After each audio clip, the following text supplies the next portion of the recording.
kami sekarang berada di Thailand, Fatani, dan berada di, dan seperti yang antum lihat, kami berada di sungai ataupun air terjun. Masya Allah, pemandangan yang sangat indah.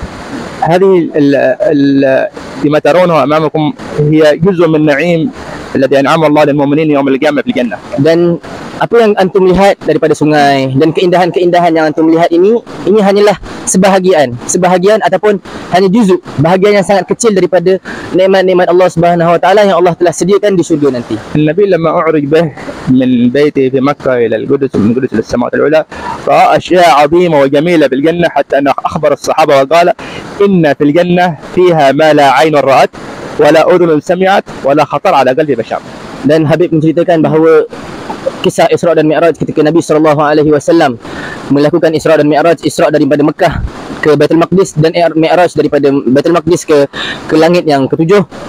Rasulullah SAW lepas selesai daripada Isra dan Mi'raj, Rasulullah SAW memberitahu kepada para sahabat bahawa baginda Nabi SAW telah melihat keajaiban yang sangat agung, keajaiban yang sangat-sangat banyak, khususnya di syurga. Dan setelah itu Nabi SAW berkata bahawa di syurga terdapat nikmat-nikmat yang tidak pernah dilihat oleh mata, mala ainun ra'at, yang tidak pernah terlihat oleh mata, wala udhunun sami'at, dan tidak pernah didengar oleh telinga, wala khatara ala qalbi bashar, yang bermaksud dan tak pernah nikmat di syurga itu tak pernah dipikirkan oleh akal insan. Sangat agung nikmat syurga. لو كشف الغطاء أمام المؤمن وأمام المسلم ورأى نعيم الجنة وما فيها من خيرات وما فيها من فضائل وما فيها من جمايل الأشياء التي أعدها الله للمؤمن لما ترك شيء في الدنيا من عبادة ولا تقرب إلى الله سبحانه وتعالى ولا ذكر الله سبحانه وتعالى ولا شيء من الصلاة على النبي صلى الله عليه وسلم يرى من هذا الجمال من جمال الجنة وما فيها. Dan Habib kata, jika kita ni setiap orang mukmin dan muslim, jika hijab kita diangkat ataupun kita dibenarkan untuk melihat seagung mana nikmat syurga Allah Subhanahu wa taala, nescaya tidak akan ada seseorang pun daripada kita yang akan meninggalkan ibadah-ibadah dan akan meninggalkan apa-apa pun dari zikir. Setiap orang daripada kita akan menggunakan setiap waktu untuk ibadah untuk mendapatkan syurga yang dia telah lihat. لذا أخبر النبي صلى الله عليه وآله وسلم أن الإنسان يوم القيامة إذا دخل الجنة ورأى نعيم الجنة ورأى أعلى فوق من الجنان التي فيها فضائل أكثر ونعائم أكثر لا يتحسر، قال النبي صلى الله عليه وسلم في الجنة إلا على ساعة مرت عليه في الدنيا لم يذكر الله فيها وهو في الجنة، لكن يريد أن يرى أشياء عظيمة في الجنة، يريد أن يرتفع للفردوس، يريد جنات عدن وفي أدنى. وإذا هذا يقول النبي صلى الله عليه وسلم لا يتحسر أهل الجنة في الجنة إلا على ساعة مرت عليهم في الدنيا لم يذكر الله فيها. Dan Nabi SAW pernah bersabda dalam hadis bahawa Nabi SAW bersabda yang ahli syurga di dalam syurga, mereka tu dah ada dalam nikmat yang sangat besar di dalam syurga, tapi masih ada benda yang mereka tu merasa rugi sangat. Apa yang ahli syurga ni rasa rugi sangat? Mereka ni tak ada penyesalan kecuali penyesalan mereka ketika mereka meninggalkan sesuatu ibadah ketika mereka di dunia.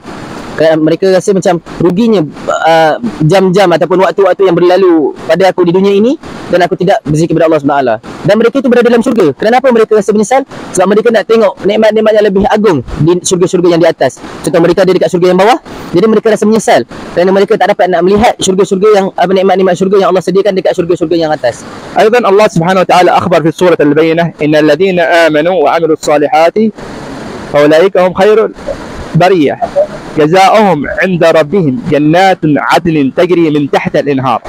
المؤمن جزاؤه الله سبحانه وتعالى جعل جنات له عدن تجري من تحتها الانهار. هذه الانهار التي تشعرونها الان امامكم، المياه التي تجري هي جزء من الجنه، هي جزء من الجنه. اما الجنه فيها انهار من عسل وانهار من لبن وانهار من خمر وانهار كثيره للمؤمن اعدها الله له. Allah SWT telah bersabda dalam Quran. Allah SWT kata dalam surah Bayyinah bahawa innal ladzina amanu wa amilus solihati ulaika hum khairul bariyah, yang bermaksud sesungguhnya orang-orang yang beriman dan beramal saleh, mereka itu adalah sebaik-baik kelompok, sebaik-baik golongan. Jazaohum 'inda rabbihim jannatu 'adnin tajri min tahtiha al-anhar khalidina fiha abada.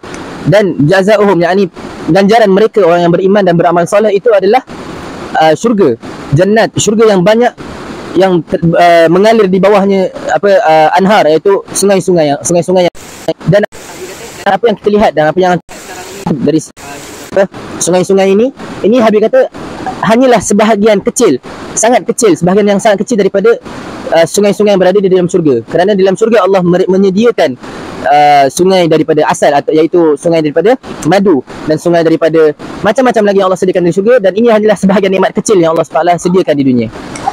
وأعظم شيء في الجنة هو رسول الله صلى الله عليه وسلم.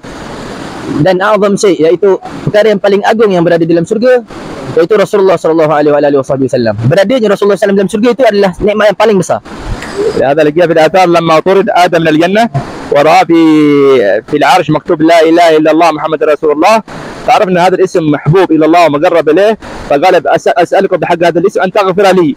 ثم غفر الله بهذا الاسم، ثم قال يا آدم لولا محمد لما خلقتك ولا خلقت الجنة ولا النار.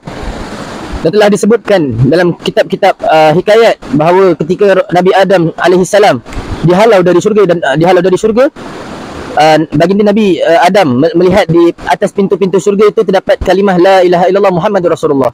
Maka dengan itu Nabi Adam alaihissalam tahu bahawa Allah Subhanahu Wa Taala tidak akan meletakkan nama selain nama Allah Subhanahu Wa Taala di samping namanya, kecuali nama itu agung di sisi Allah Subhanahu Wa Taala.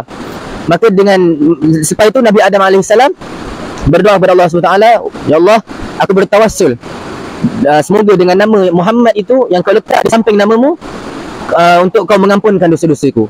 Maka Allah ampunkan dosa Nabi Adam, dan Allah SWT berkata, wahai Adam, sesungguhnya tanpa Muhammad, laula Muhammad ma khalaqtu,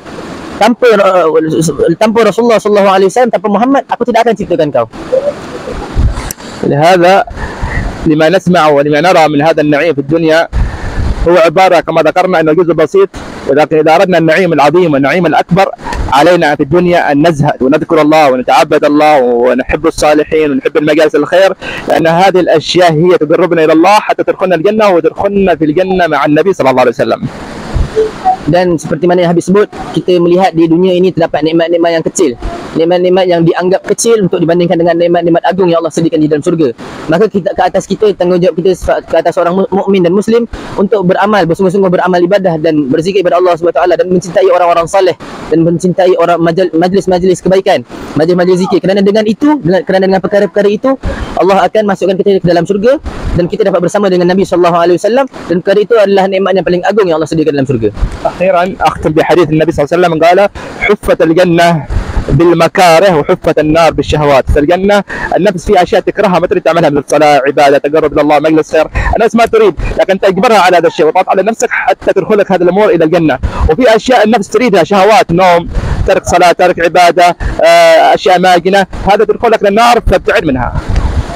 Dan akhir sekali Habib mengkhatamkan kalam beliau dengan hadis Nabi SAW, yang mana Nabi SAW bersabda, huffatil jannah bil makari wa huffatin naru bis syahawat, yang bermaksud jannah ataupun syurga ini dikelilingi oleh perkara yang nafsu ni tak suka, dan nar iaitu neraka dikelilingi oleh perkara-perkara syahwat, perkara-perkara yang nafsu suka.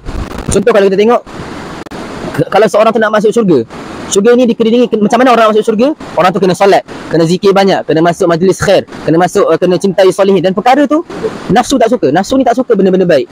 Jadi, tapi kita kena lawan, kita sebagai seorang muslim kena lawan nafsu kita untuk masuk syurga Allah Subhanahu Taala. Dan neraka, siapa yang nak masuk neraka dikelilingi oleh perkara yang disukai nafsu, dikelilingi oleh arak dan perempuan-perempuan dan macam-macam lagi.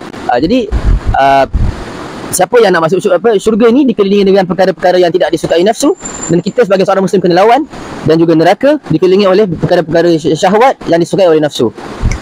أسأل الله وأسأل من الله سبحانه وتعالى أن يقربنا إليه وأن يجعلنا من أهل الجنة.